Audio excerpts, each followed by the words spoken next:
Okay શૈશાન, હવે આપણે પદ સાંભળીશું. વૈશાલીબેન. જય સચ્ચિદાનંદ શૈલેષાનંદજી. જય જય સચ્ચિદાનંદ. સચિદાનંદ. ઓકે, દેખાય છે, વંચાય છે. હા, વંચાય છે. Thank you. Shaishan, you okay? Yes, okay. Okay okay Shaishan. વૈશાલીબેન. હા. પ્રતિબિંબ ને માની સાચું, જો ચકલી મારે ચાચું, ભ્રાંતિની અજ્ઞ જ આદતું, મિથ્યાત્વે આવરણ ગાડું, સામીપ્ય કશાઈ પાડું, વિભાવી મોહ કરામતું, પ્રતિબિંબ ને માની સાચું, જો ચકલી મારે ચાચું, ભ્રાંતિની અજ્ઞ જ આદતું, સ્વયં જણતા કોયડરું, અનાદિ જગત, પ્રશવ ધર્મી પ્રાકૃત વસ્તી, વિશ્વ ભાવરસથી ભમંત, પોતે કરતા પદ માન્યું, અહમનું ગાંડું ખાતું,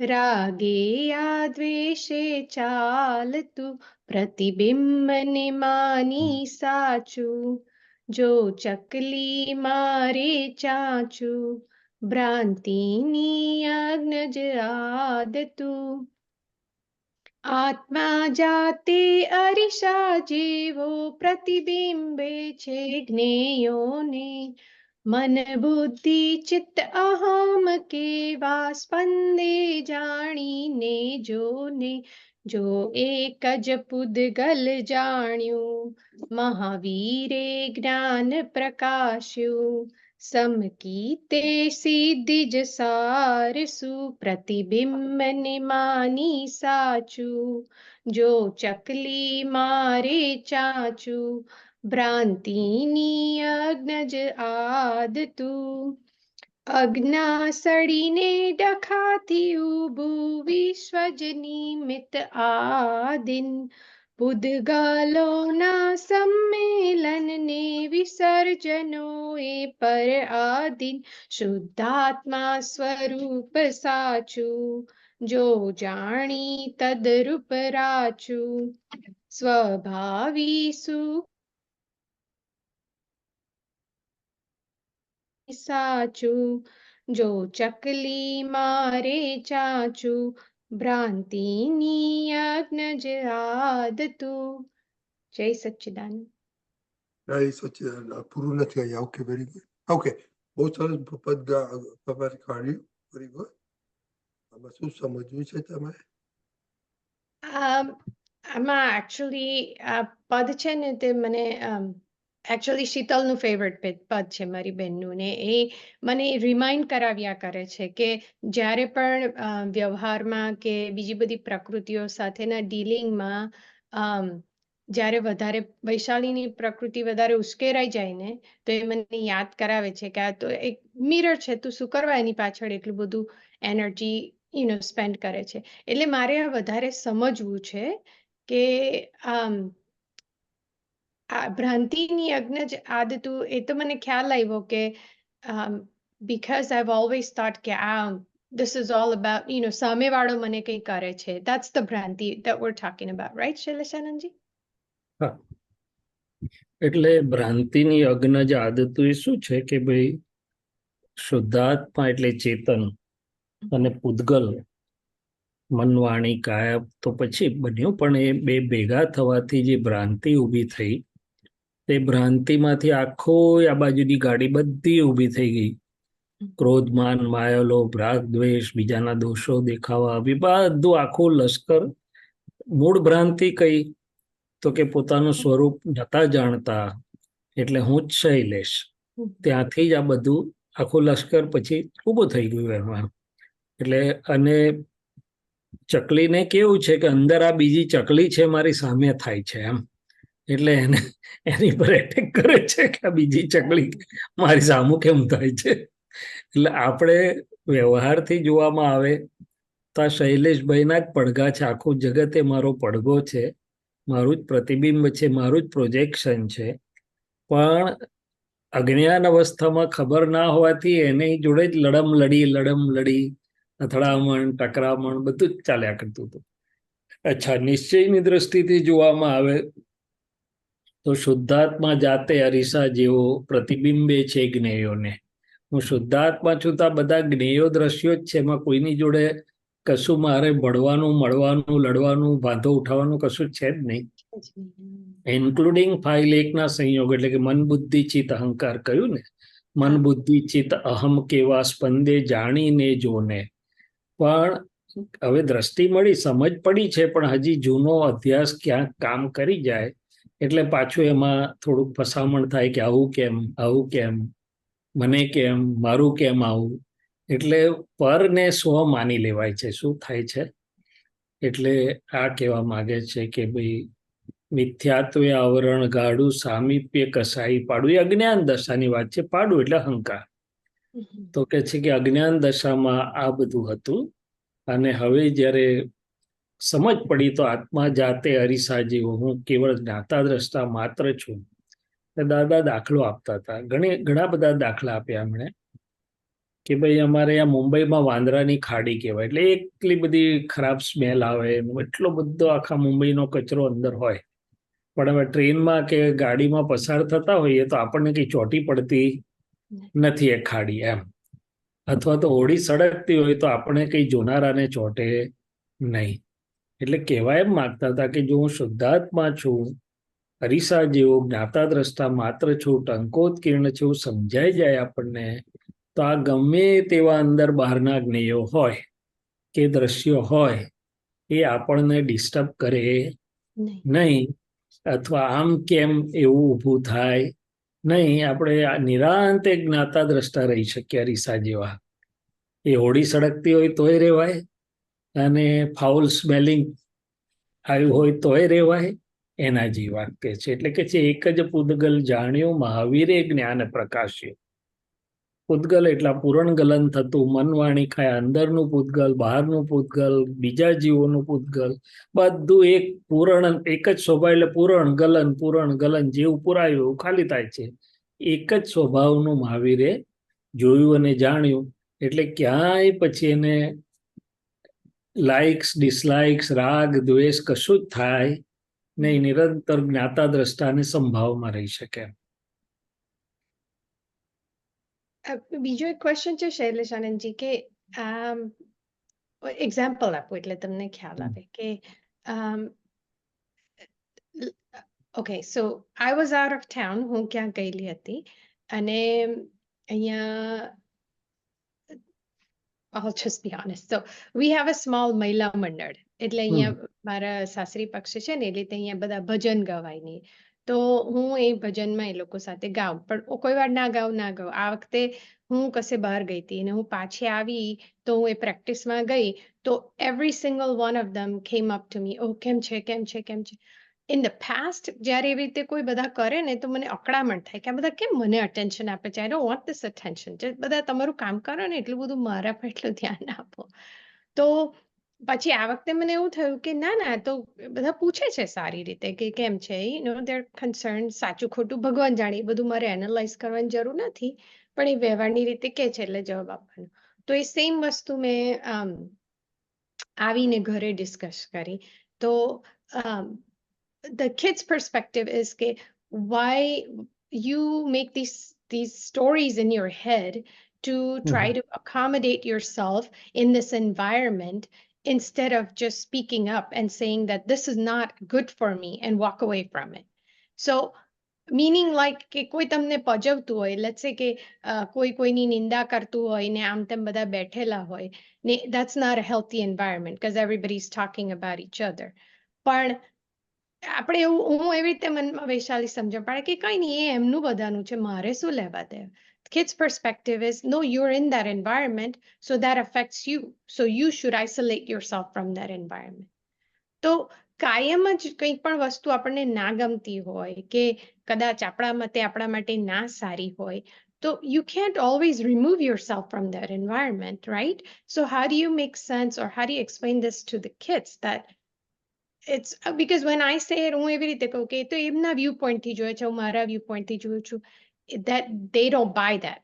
They're like, that's not, it તો just because you know તમારે એની હાથે ડીલ નથી કરવું એટલે તમે એવી રીતે કહી દો કે એનો વ્યૂ પોઈન્ટ ને અમારો વ્યૂ પોઈન્ટ. રાઈટ. એટલે આજનું જનરેશન કેવું છે, કિડ્સ કે youngsters, they are same within and without. અંદર જેવું હોય એવું બોલી દે. Yeah. એ લોકોને બીજું જુદું નથી અંદર બહાર એમ. No. એટલે આમ જુઓ તો મનવાણી કાયના એકાત્મ યોગ જેવું, ગમે તો હા, ના ગમે તો ના, Yeah. on the face. But anyway, if they are properly explained, see, they are seeing from their perspective કે ભાઈ આપણે એ શું કહે છે કે મેક યોર સેલ્ફ કમ્ફર્ટેબલ. એમ તમને કમ્ફર્ટેબલ ના હોય તો તમે શાને માટે એમાં અનકમ્ફર્ટેબલમાં, why are you trying to be there? એમ યુ સી યોર કમ્ફર્ટ. પણ આપણે એને સમજાવીએ કે યસ બેટા, યુ આર રાઈટ, પણ there are steps ને પગથિયા ઉપર ચડવા હોય તો would you always stand on a first step or second step, or you will try to rise high? This will be appropriate word. Okay, we want to grow higher, or we want to rise higher than that thing. તો આપણે જો ઉપર ચડવું હોય તો I gain out of that environment એને કહેવાનું. એટલે નંબર વન કે it is always, there are some social duties. એમ તમે always, you cannot run out of your social duties. આપણે ફાઇલ કહીએ, એ લોકો social duties કે એમ. If the mom would always run out of social duties, the people will have more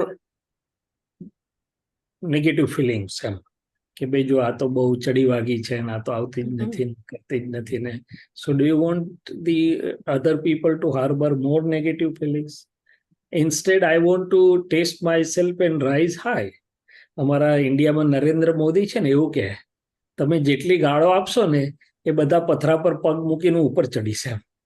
literally he is doing that.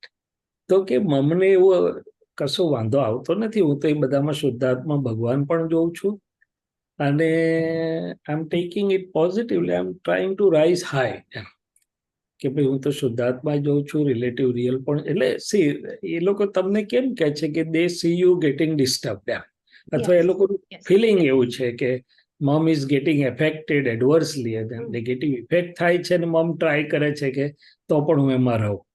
So you have to really rise high. એમ કે ભાઈ આ નાટકમાં બધાના રિલેટિવ રિયલ શુદ્ધાત્મા જોઈ, બધાના કલ્યાણની ભાવના રાખી અને જેટલું જરૂર છે એટલો ફાઇલના સંભાવથી નિકાલ પૂરતું ત્યાં રહો, કે સમથિંગ લાઈક ધેટ.